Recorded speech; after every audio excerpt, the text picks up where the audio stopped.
बच्चों, आज इस वीडियो में हम लोग क्लास 10 का प्रकाश का चैप्टर शुरुआत करने वाले हैं। और आप यदि इस चैनल पर पहली बार आए हैं तो चैनल को सब्सक्राइब करके बेल आइकन का घंटी को प्रेस कर दें ताकि वीडियो का नोटिफिकेशन सबसे पहले आपके पास पहुंचे।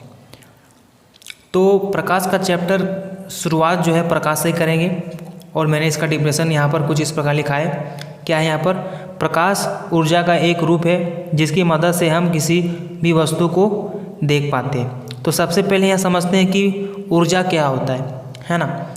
जैसे कि आप एक रूम गए, रूम में क्या किया, एक लाइट जलाए। लाइट से क्या होता है कि सब वस्तु को देख पाते हैं। यदि क्या कि हमने लाइट को बंद कर दिया तो कोई वस्तु को हम लोग नहीं देख पाते। तो यही तो उसका ऊर्जा है ना। अब हम लोग समझते हैं प्रकाश के गुण। प्रकाश के गुण, तो गुण को समझते हैं। तो किसी भी इंसान में ना दो तरह के गुण होते हैं, एक अच्छा और एक बुरा। जिसमें सुनते होंगे कि अच्छा गुण वाले क्या होते हैं कि वो बहुत अच्छा है, किसी का बात सुनता है, वो बहुत लोगों का रिस्पेक्ट करता है। और बुरा वाला गुण में देखे होंगे कि वो बहुत गंदा है, गाली बकता है, ये है वो है। तो वो क्या होता है, गुण में आता है ना। तो हम लोग समझते हैं कि प्रकाश का गुण क्या होता है। देखो यहाँ पर क्या लिखा है कि प्रकाश सरल रेखा में गमन करता है, जिसे प्रकाश की गुण, प्रकाश की किरण कहते हैं। प्रकाश क्या होता है कि जिस सोर्स से निकलता है, जहाँ से प्रकाश निकलता है वो क्या करता है, सीधी गमन करता है। प्रकाश क्या होता है, इस प्रकार गमन नहीं करता है, सीधी गमन करता है ना। उसी को क्या बोलते हैं, प्रकाश की किरण कहते हैं। दूसरा क्या है गुण, प्रकाश विद्युत चुंबक की तरंग है, इसलिए इसे संचरण के लिए माध्यम की आवश्यकता नहीं पड़ती है ना। तो प्रकाश क्या होता है, विद्युत चुंबकीय होते हैं, इसे माध्यम की आवश्यकता नहीं पड़ती है। जैसे कि साउंड को जो है ना ठोस, द्रव, गैस तीनों आवश्यकता पड़ती है माध्यम के लिए, है ना। ठीक है। तीसरा गुण देखिए क्या है यहाँ पर, प्रकाश अपारदर्शी की तीक्ष्ण छाया बनाता है। प्रकाश क्या है कि जिसको हम आर पार नहीं देख सकते हैं उसको बोलते हैं अपारदर्शी। वो क्या करता है, उसका छाया बनाता है ना। चौथा गुण देखिए यहाँ पर क्या है, प्रकाश की चाल निर्वात में सबसे अधिक होती है। मतलब कि बढ़ रहा है कि प्रकाश की चाल जो होता है वो निर्वात में क्या होता है, अधिक होता है। निर्वात मतलब हवा, वो कितनी होती है, 3 × 10⁸ मीटर पर सेकेंड होती है ना। और उसके बाद क्या होता है, निर्वात के बाद द्रव में प्रकाश की चाल क्या होती है, अधिक होती है। उसके बाद ठोस में होता है। तो आप समझ गए होंगे इसके बारे में। आपका एक डाउट आता होगा कि किसी भी वस्तु को हम कैसे देख पाते हैं। हम तो जान गए प्रकाश ऊर्जा है ना। जैसे कि कोई कमरे में हम लोग क्या लाइट जलाए वस्तु को देख लेते हैं, आखिर कैसे देख पाते हैं? तो वो जो है प्रकाश का परावर्तन के जरिए देखते हैं, है ना। मैं आपको एक उदाहरण के जरिए समझाता हूँ। ये क्या है, ये जो मैंने यहाँ पर बिंदु लिखा है, ये क्या मान लेते, कोई वस्तु है। एक क्या कि हम यहाँ से टॉर्च जलाएं, तो टॉर्च जलाने के बाद क्या होता है कि प्रकाश किरण यहाँ से निकलती है। प्रकाश क्या होता है, यहाँ से टकराने के बाद फिर क्या होता है, वापस उसी दिशा में लौट जाती है। तो उसी की वजह से हम लोग क्या कर पाते हैं, किसी वस्तु को देख पाते हैं। इसी क्या बोलते हैं, प्रकाश का परावर्तन कहते हैं।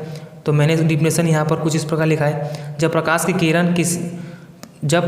किरण किसी चमकीले सतह से टकराता है तो यह उसी माध्यम में पुनः मुड़ जाता है। इस परिघटना को प्रकाश का परावर्तन कहते हैं, है ना। क्या होता है कि प्रकाश क्या होता है कि किसी चमकीले सतह पर टकराता है। जब प्रकाश किरण किसी चमकीले सतह पर टकराता है फिर क्या होता है, उसी दिशा में वापस लौट जाता है। इसी परिघटना को क्या कहा जाता है, प्रकाश का परावर्तन कहता है। तो अब इसका डिफिनेशन मैंने बताया। मैं अब क्या करता हूँ, फिगर के जरिए समझाऊंगा इसके बारे में, तो और आपको समझ में अच्छा से आ जाएगा, है ना।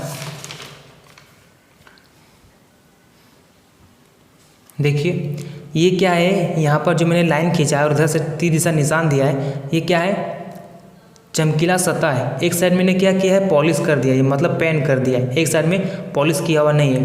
अभी किसी देखते होंगे कि आईना में एक साइड क्या होता है, पॉलिश किया हुआ था, एक साइड नहीं किया होता है। उसी प्रकार का एक सतह है। तो क्या होता है कि जब प्रकाश की किरण किसी सतह पर टकराती है फिर क्या होता है, वापस उसी दिशा में लौट जाती है। मैंने यहाँ पर 2 किरण लिया है, बहुत सारी किरण होती है लेकिन एक्चुअली में 2 ही किरण होता है। एक क्या होता है कि टकराता है और फिर वापस चला जाता है। तो जो किरण सतह पर टकराता है उसे आपतित किरण बोलते हैं, और टकराने के बाद उसी दिशा में जब मुड़ती है तो क्या उस किरण को क्या बोलते हैं, परावर्तित किरण बोलते हैं, है ना। उसके बाद जहाँ पर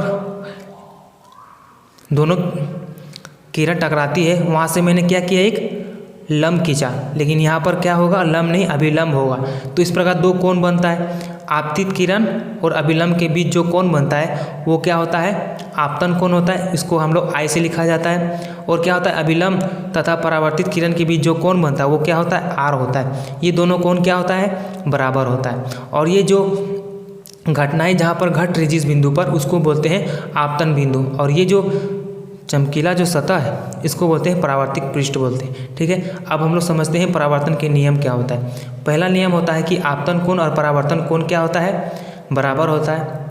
दूसरा क्या होता है कि आपतित किरण, परावर्तित किरण और आपतित बिंदु पर अभिलंब एक ही तल में ही होते हैं। और देखिए ये पर जहाँ पर सब क्या हो रहा है कि आपतन बिंदु पर ही सब है। आपतन, परावर्तित किरण, आपतन किरण, परावर्तित किरण, अभिलंब सब कहाँ पर है, आपतन बिंदु पर है ना। इसी के बारे में बोला जा रहा है। ठीक है, तो हम लोग नेक्स्ट वीडियो में गोली दर्पण के बारे में बताऊंगा।